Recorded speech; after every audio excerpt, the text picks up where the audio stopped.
Olá, seja muito bem-vindo. Eu sou Tabata Porte e começa agora uma entrevista especial. Um levantamento feito pela Bicalho Consultoria Legal mostra um dado preocupante. Aumentou o número de crianças brasileiras desacompanhadas na fronteira dos Estados Unidos, de 149 para 167 neste ano.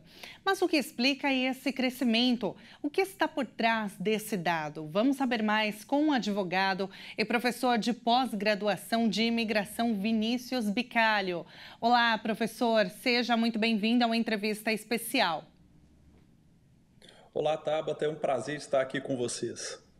Professor, o que explica esse dado tão preocupante, né? Além desse número de crianças desacompanhadas, esse levantamento feito pela Bicalho Consultoria, ele mostra ainda outros números muito preocupantes, né?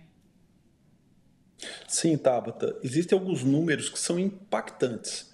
Além do número de crianças desacompanhadas que tentam passar pela fronteira sul dos Estados Unidos, que teve um crescimento expressivo, nós também notamos um aumento de adultos desacompanhados, adultos solteiros que não estão acompanhados da sua família, que tentam fazer essa travessia. Existem dois indicadores que normalmente pesam para fazer a motivação no aumento desses números. O primeiro, naturalmente, são as políticas do governo americano na fronteira. Nos últimos anos, houve um certo afrouxamento do rigor da fiscalização da fronteira sul dos Estados Unidos. O outro indicador é a falta de esperança da população dos países de onde nós temos a origem desses migrantes. No caso que nós estamos discutindo aqui, o Brasil, ou seja, a baixa perspectiva de vida no Brasil faz com que as pessoas tomem medidas desesperadas e tentem atravessar a fronteira sul dos Estados Unidos. Agora, quais são os riscos para essas crianças? Primeiramente para elas, professor. Os riscos são os maiores possíveis. Riscos de vida, nós temos várias pessoas que não conseguem chegar vivas aos Estados Unidos. Além disso, vários abusos que muitas vezes são originados dos próprios coiotes, que são as pessoas que se oferecem para ajudar a fazer a travessia, como violências sexuais e violências físicas, ou seja, é algo extremamente arriscado fazer essa travessia de maneira ilegal. É muito preocupante, né? Impactante mesmo, professor. Agora, no caso dos responsáveis por essas crianças, sejam pais ou outros familiares, quais são as penalidades para eles? Existe?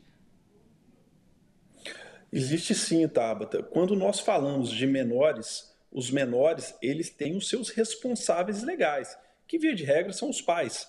Portanto, caso essa travessia seja feita com consentimento dos pais, os pais podem responder civil e criminalmente e, inclusive, perder a guarda dessas crianças.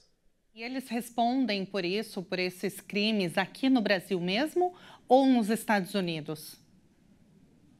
Eles responderiam por esses crimes no Brasil, inicialmente, mas nos Estados Unidos, se porventura você é responsável por um menor e não tem os devidos cuidados, você pode ser responsabilizado sim, tanto civil e criminalmente também. Mas, a princípio, essa responsabilidade seria no Brasil.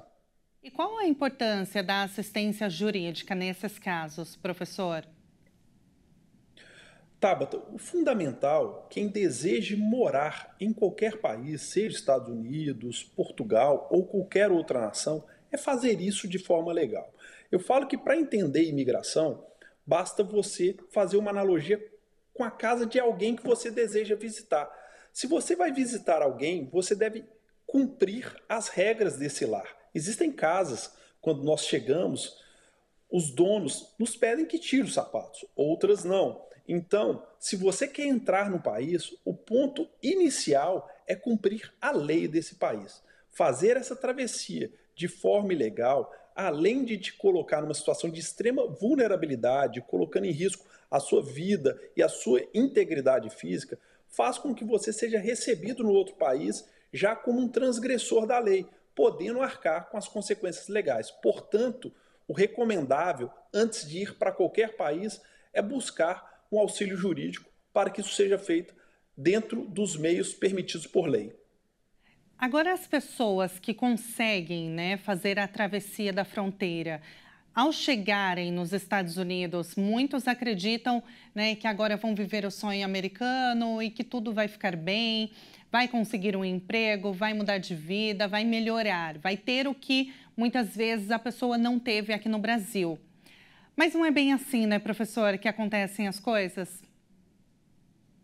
Exato, Tabata. Nós temos que avaliar as situações sempre de maneira individual. Pode ser que alguém fez a travessia porque ele está sofrendo perseguição, correndo risco de vida no seu país de origem. Portanto, essa pessoa pode se beneficiar de um asilo ou coisa desse tipo. Agora, na maioria das vezes, não existe uma motivação legal para se fazer isso. Há uma falta de esperança com as perspectivas de vida. E muitas vezes você é detido pela imigração, inicia-se um processo legal e que, na maioria das vezes, culmina em um processo de deportação. Portanto, buscar orientação legal é o melhor caminho, porque evita surpresas. E, além disso, nós estamos falando ainda das consequências legais. Não podemos nos esquecer que são comuns casos de estupro, violências e até assassinatos durante essa travessia. Essas crianças que, caso conseguirem passar, não forem pegas, né?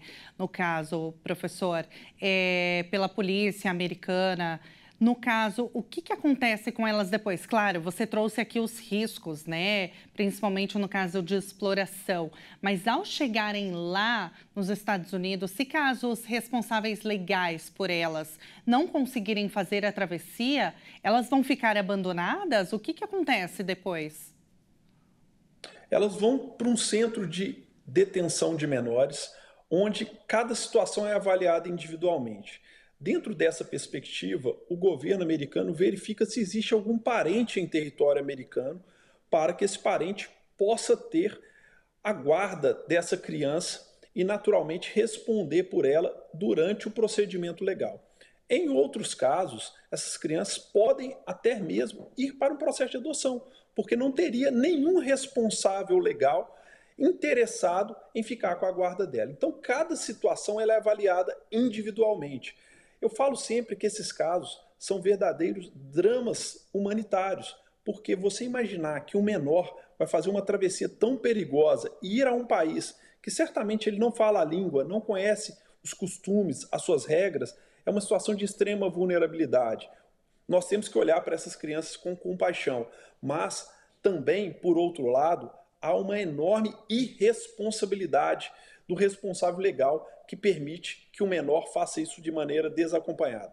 Com certeza, né, professora? É insano pensar que alguém, um adulto, vai colocar a vida do próprio filho, né? No caso, a gente está falando em risco por uma ilusão, né? Achando que tudo vai dar certo. Professor, é realmente muito preocupante, esses dados eles são alarmantes, mas olha, muito obrigada por trazê-los aqui, por explicar para a gente e mostrar os riscos, né, de se tomar esse tipo de atitude, muitas vezes no desespero, mas não vale a pena. E por isso é muito importante buscar um apoio jurídico para que não acabem, né, correndo esses inúmeros riscos que são muito, muito tristes, muito dramáticos. Muito obrigada, professor, pela entrevista. Foi um prazer falar contigo. Prazer é meu, Tabata. Até uma próxima. Até a próxima.